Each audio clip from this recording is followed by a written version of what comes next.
Nol qisqatib diplomimni. Молодец o'g'lim. Qo'chqorsanglar. Nima qilsin? Tabiq aka. Ato'g'am nima suymoqchisiz?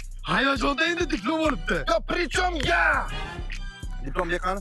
Qizil diplom olmadingmi? Zat o'zim kuchim bilan olib. Og'zing yopiy darmayt. Har senga mana bu otang, mani xotinim bilan qayinsinglarni bozorga chiqib sotadi. O'g'lim toshkent yo'qibdi dedi. Yo, domlan o'qishda haydayman desa, men ukalarimni qanday qilib bevordim bilan otang bo'ldi. Uylanmagan qo'chqor ko'zlar biladi. Ay, 2 marta shunday bo'lib qoldi-da. Ingliz tili uch. Bilmaysanmi sen? Do you speak English? Where are you from? How old are you? Bizlar domlamiz yomon bo'lganda uch qo'ygan. Ladna. Oliy matematika 3. Bilmaysan matematika? Pi nechiga teng? 3 butun 114. O'g'lim tinchlarga shamollaydi. Xo'p. Yo, mana shu tupoy uchun men dadamni amakim chiqarib sotdingizmi? Ay, diplomlar ishlaydi endi. Ish topdingmi? Endi topaman. Yo, qarang endi topasan. Hech bo'lmasa mana shu otangni uylagin, bechora otang o'zi yemay, o'zi ichmay, turusqasi